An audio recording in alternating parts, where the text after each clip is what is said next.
कृष्ण ने महाभारत युद्ध के पहले शांति से समझौता करने के लिए पांडवों और कौरवों के बीच मध्यस्थता की। हालांकि दोनों ही पक्ष युद्ध लड़ने के लिए आतुर थे, लेकिन कृष्ण ने हमेशा चाहा कि कैसे भी युद्ध टल जाए। झगड़ों से कभी समस्याओं का समाधान नहीं होता है। शांति के मार्ग पर चलकर ही हम समाज का रचनात्मक विकास कर सकते हैं। कृष्ण ने समाज की शांति से मन की शांति तक दुनिया को यह समझाया कि कोई भी परेशानी तब तक नहीं मिट सकती जब तक वहां शांति ना हो। फिर चाहे वो समाज हो या हमारा खुद का मन, शांति से ही सुख मिल सकता है, लड़ाई झगड़ों से नहीं। कुछ लोग होते हैं जिन्हें हमेशा लगता है कि लोग उनके विषय में ही बात कर रहे हैं। वह यह सोचकर हमेशा परेशान भी रहते हैं कि लोग उन्हें पसंद नहीं करते, मगर वास्तविकता कुछ और ही होती है। ऐसे लोग संदेह करने के आदी होते हैं। पति पत्नी में भी कई बार ऐसी स्थिति आती है जब उन्हें एक दूसरे पे संदेह होता है। गीता में बताया गया है कि जो व्यक्ति किसी पर संदेह करता है वह कभी भी सुखी नहीं रहता।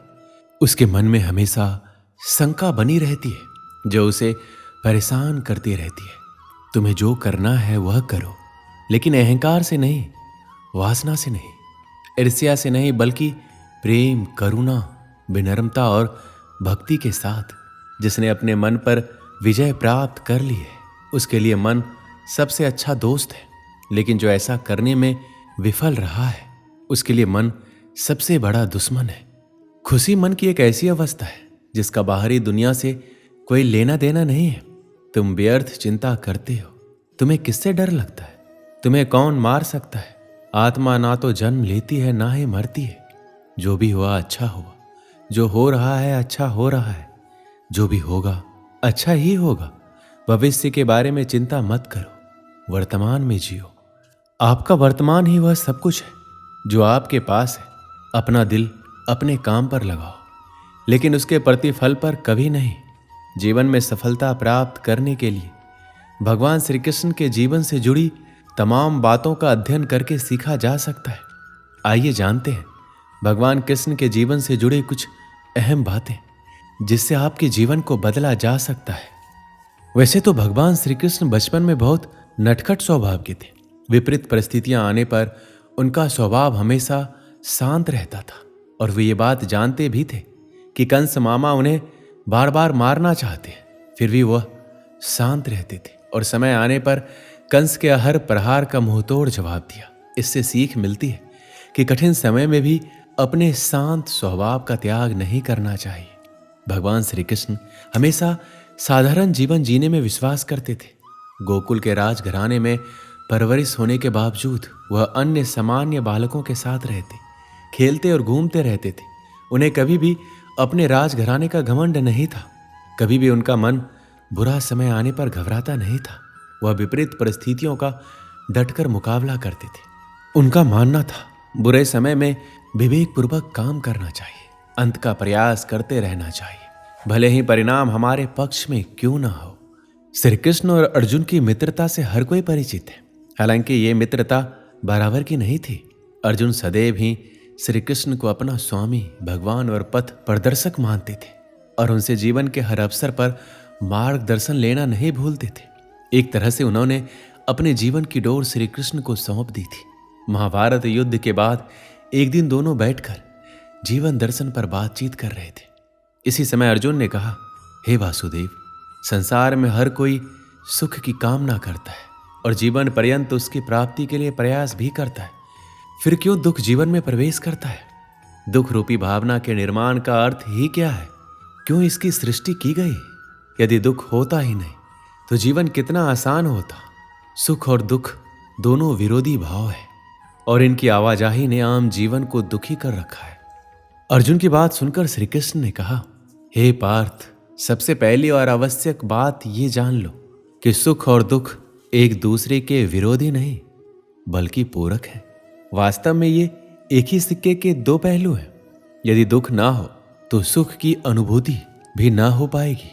जब दुख आता है उसके बाद ही सुख की प्राप्ति की इच्छा होती है, नहीं तो व्यक्ति सुख की कीमत जान ही नहीं पाता।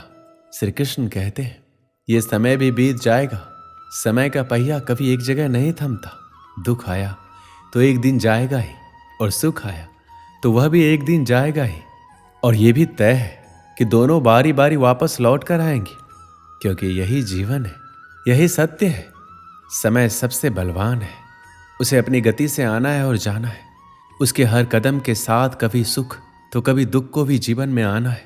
इन दोनों के आने से व्यक्ति को घबराना नहीं चाहिए, क्योंकि समय कब एक सा रुका है। जब भी निराश हो, यही मन को समझाइए कि ये समय भी बीत ही जाएगा। गीता में श्री कृष्ण कहते हैं, मनुष्य को सदैव अच्छे कर्म करते रहने चाहिए, क्योंकि कर्मों के छिन्न हो जाने पर भाग्य भी नष्ट हो जाता है। जिस मनुष्य का अपने कर्मों पर अटूट विश्वास होता है और जो मनुष्य अपने कर्मों पर सदा अडिग रहता है, वही मनुष्य जीवन में सफल होता है। श्री कृष्ण ने कहा है, हर व्यक्ति को बिना कुछ सोचे समझे सिर्फ कर्म के मार्ग पर चलते रहना चाहिए। जो मनुष्य कर्म किए बिना सिर्फ फल की चिंता करता है, उसे जीवन में सिर्फ असफलता ही प्राप्त होती है। परिस्थितियां चाहे कितनी भी खराब हो, वो हमेशा एक जैसी नहीं रहती है, वो बदलती जरूर है। इसलिए मनुष्य को बहुत धैर्य और हिम्मत से काम लेना चाहिए। ईश्वर कभी भी किसी व्यक्ति के साथ नाइंसाफी नहीं करता। वो उसको केवल वही देता है जिसकी वो लायक है। जीवन में कुछ स्थायी नहीं है, इसलिए स्वयं को अधिक तनावग्रस्त ना करें। किसी के साथ चलने से ना तो कोई खुशी मिलती है और ना ही लक्ष्य। इसलिए मनुष्य को सदैव अपने कर्मों पर विश्वास करते हुए अकेले चलते रहना चाहिए। अकेला व्यक्ति जब चलना शुरू करता है तो उसके साथ कोई खड़ा नहीं होता। रास्ते में आप ही प्रश्न और आप ही खुद के उत्तर होते हो। संकट भी बहुत आते हैं, चुनौतियां भी ढेर सारी आती है, परंतु जो हर चुनौतियों को चीरता जाए और लगातार अपना काम करता जाए, वैसा ही तो हमें भी बनना है। अगर आपको भी सफल होना है तो आपको अपनी जिंदगी में हमेशा अकेले चलना होगा। आपको अपने लक्ष्य, अपने रास्ते खुद ही तय करने होंगे। अपने विचारों को, अपने सोच को लोगों तक अकेले ही पहुंचाना होगा। अकेले चलने का सबसे बड़ा फायदा यह होता है कि आपको बहुत कुछ सीखने को मिलता है, जो साथ में रहने से आप कभी नहीं सीख सकते। अगर कोई समस्या आती है तो उससे कैसे निपटें, समस्या का समाधान कैसे निकलेगा, ये सब आपको बखूबी पता चल जाएगा। कोई भी व्यक्ति जो हमेशा भीड़ के साथ चलता है, वह कभी भी अपने फैसले खुद नहीं ले पाता। वह दूसरों की सलाह पर निर्भर रहने लगता है। जब तक आप अपने दिल की नहीं सुनोगे, आप अपने लक्ष्य से हमेशा दूर ही रहोगे। आप अपने आसपास मौजूद लोगों से राय ले सकते हैं, उनकी सलाह को मान सकते हैं, पर उन्हें फॉलो मत करें। जब आप किसी दूसरों की बातों को स्वीकार करने लग जाते हैं तो आपका अपना मोटिवेशन खत्म हो जाता है। आप उनके बताए कदम पर तभी चलें जब आपको लगता है कि यह सलाह मेरे लिए फायदेमंद साबित हो सकते हैं। एक बार की बात है, एक बार श्री कृष्ण और अर्जुन नगर भ्रमण के लिए निकले। रास्ते में उन्हें भिक्षा मांगते हुए एक ब्राह्मण दिखाई दिया। उनकी दशा देखकर अर्जुन का हृदय दया से भर आया और उन्होंने उस ब्राह्मण को भिक्षा में स्वर्ण मुद्राओं से भरी पोटली दे दी। पोटली पाकर ब्राह्मण अपने सुखद जीवन की कामना करते हुए घर लौट ही रहा था। मार्ग में एक लुटेरे ने उसकी पोटली छीन ली। दुखी और परेशान मन से ब्राह्मण फिर से भिक्षावृत्ति में लग गया। अगले दिन अर्जुन की दृष्टि जब उस ब्राह्मण पर पड़ी तो इसका कारण पूछा। अर्जुन के पूछने पर ब्राह्मण ने पूरी घटना बताई। ब्राह्मण की पूरी व्यथा सुनकर अर्जुन को उस पर फिर से दया आ गई और इस बार उन्होंने उस गरीब ब्राह्मण को बहुमूल्य रत्न मानिक दिया। मानिक लेकर ब्राह्मण अपने घर पहुंचा। चोरी के भय से उसने मानिक एक पुराने घड़े में छुपा दिया। दिन भर की थकान के चलते ब्राह्मण को नींद आ गई। उधर ब्राह्मण की पत्नी भी नदी से पानी लेने के लिए चली गई, लेकिन रास्ते में ही हाथ से गिरकर घड़ा टूट गया। तब वो पुराना घड़ा लेने घर पहुंची जिसमें ब्राह्मण ने मानिक छिपाकर रखा था, और जैसे ही ब्राह्मणी ने नदी में पानी भरने के लिए घड़े को डुबोया, वह मानिक भी जल के वेग के साथ बह गया। ब्राह्मण को जब इस बात का पता चला तो उसने अपने भाग्य को दोष देता हुआ फिर से भिक्षावृत्ति में लग गया। कई दिन गुजर गए, ब्राह्मण वैसे ही भिक्षा मांगता रहा। इसी दौरान एक बार फिर श्री कृष्ण और अर्जुन नगर भ्रमण पर निकले। वहां उन्हें वही ब्राह्मण फिर से भिक्षा मांगता दिखाई दिया। अर्जुन तो हैरान रह गए। उन्होंने ब्राह्मण से इसका कारण पूछा। तब उसने सारी घटना कह सुनाई। सब कुछ सुनकर अर्जुन काफी निराश हो गए और गहरी चिंता में पड़ गए।